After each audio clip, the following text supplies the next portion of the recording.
There's a whole agenda here, and most Christians will just brush that off and say that's a lot of hysteria and nonsense and fantasy. And the U.S. military and the federal government starting to say, okay, well, folks, we actually do take this serious. The reality is we do know where they come from. They do exist, and we do have that technology.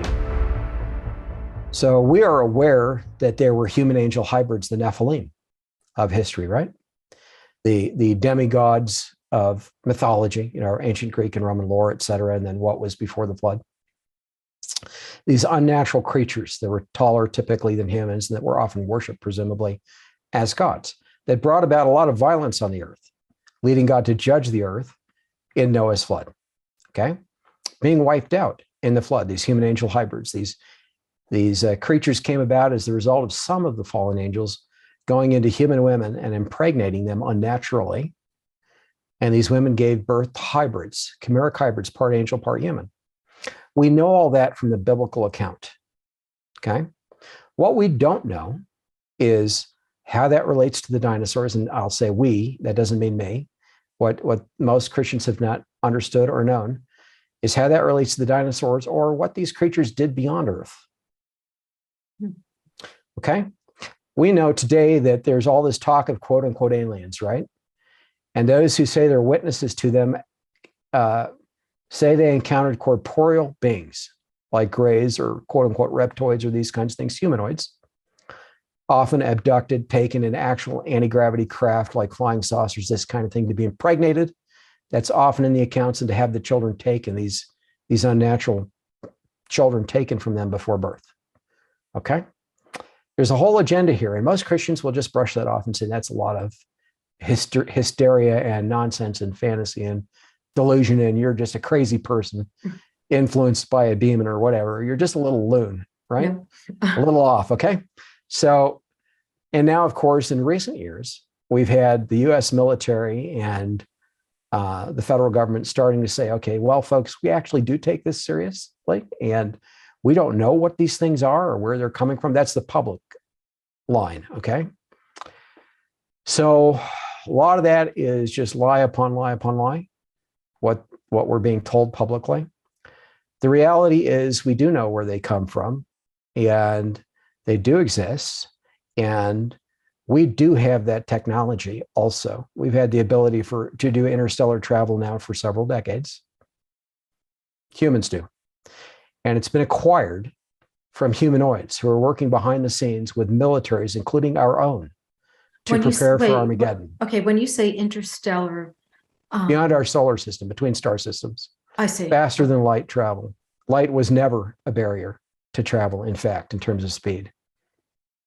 But that being said, and we've had the physics and the technology to do this for a long time now, but we initially got it from these humanoids. Now, the humanoids, you might think, well, are they Nephilim? Are they like the ones wiped out in the flood? And in reality, most of them are not.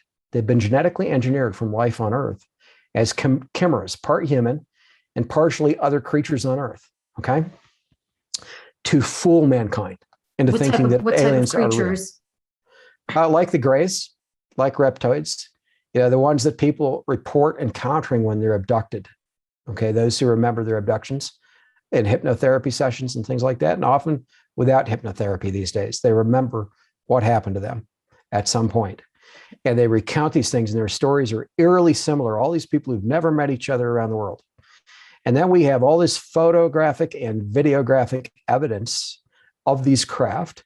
And now there are even people capturing these creatures entering their homes on home video, alarm systems and so forth, and sharing the video online, not just photos, video, of creatures coming in at night. Those things exist. Most people aren't aware of that. Okay, now you're saying these creatures are genetically made? Yes, they're abominations. They're genetically engineered by Nephilim under the fallen angels. So the Nephilim aren't all gone. The ones on Earth were wiped out, but they weren't all on Earth. So I'll come back to that. The ones here on Earth were wiped out in the flood, but they weren't all on Earth at that time. And they started out on Earth, okay? But anyway, at any rate, they have produced over the last millennia, multiple millennia, these counterfeit aliens, and they're trying to engineer these creatures to be able to reproduce on their own. And they haven't achieved that yet. God put barriers in the genomes to prevent unnatural breeding so that creatures reproduce after their own kind, the creatures he made, right? But they've learned to overcome that with reptiles and with birds and with a lot of things. And I'll come back to that. They haven't overcome it, I don't think, yet with these humanoids they're engineering. So they keep abducting humans to keep this facade going, to keep the fake aliens going, et cetera. And there's a whole massive agenda to that, but it's to deceive the nations of the world and the top leadership into thinking aliens are real. And if the aliens created us, they're our gods, not the God of the Bible. Okay? They made us, they're related to us because they made us from themselves, not the other way around. In other words, inverting the truth. They came from us, not us from them. They're claiming the latter. So that being said, that would be pretty incredible by itself if that's all there was.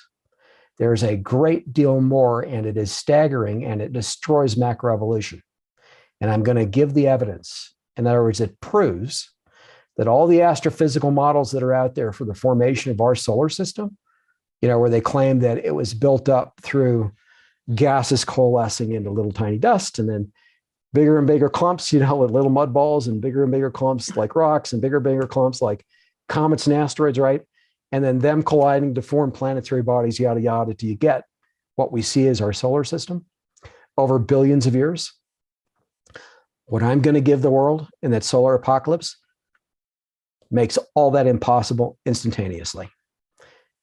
Makes it impossible. Nobody will be able to deny it. So here's what it is. The Nephilim produced the dangerous dinosaurs. They were seeding Earth with chimeric hybrids of reptiles and birds and fish and other creatures. That's where they actually came from. The dangerous ones, the deadly ones that produced all that violence before the flood. That's why God didn't allow them to continue after the flood. Well, we know about Noah's flood, and we know from science that Earth was in fact bombarded, struck with comets and asteroids in the past.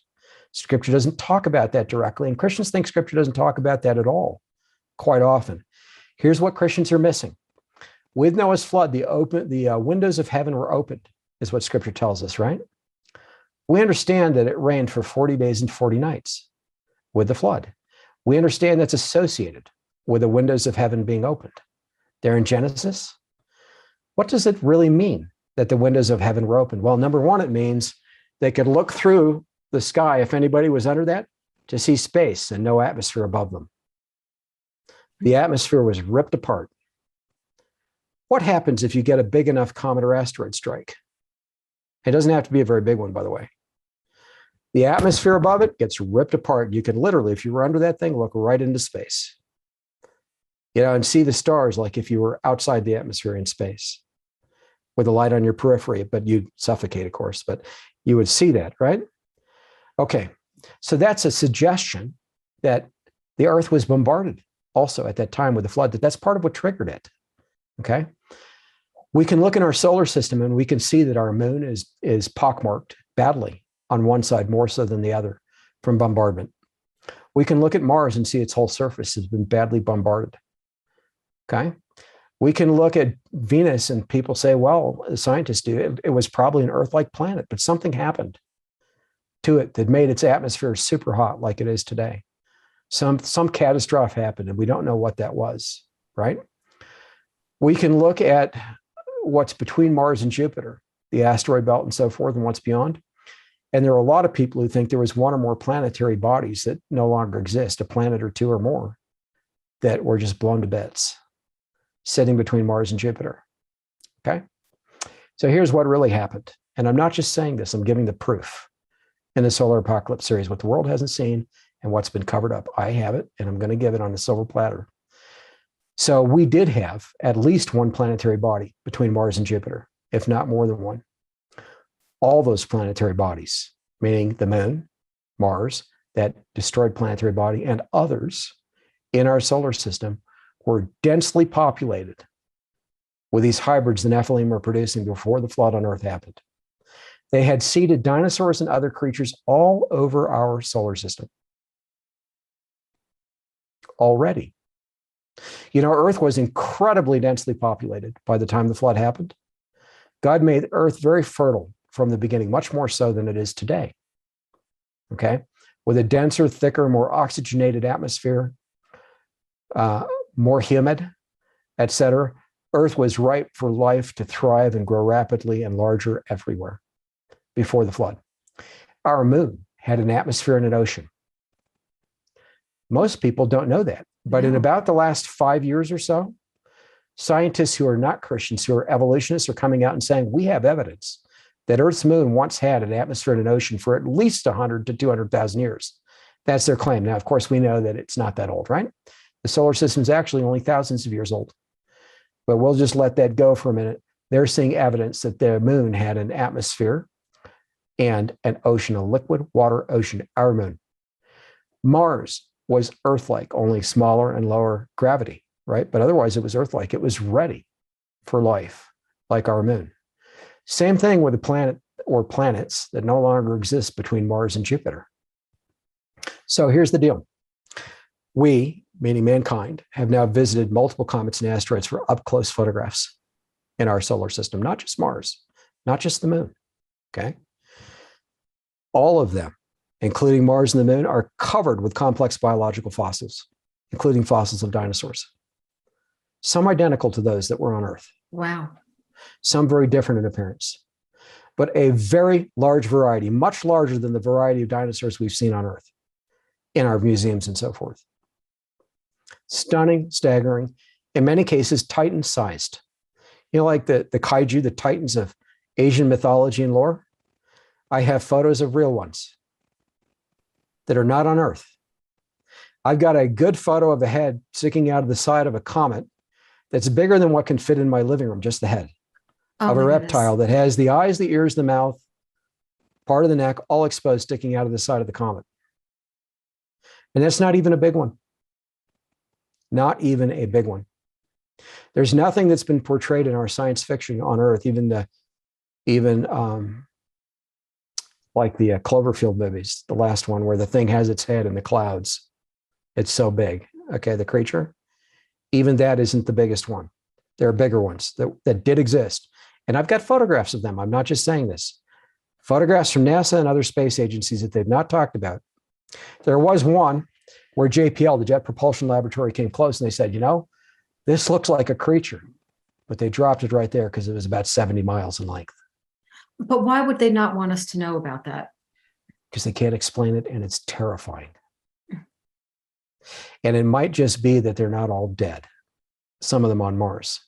So, and on the moon, I've got photos of tracks exiting craters, for example, going in multiple directions, tracks all over the place.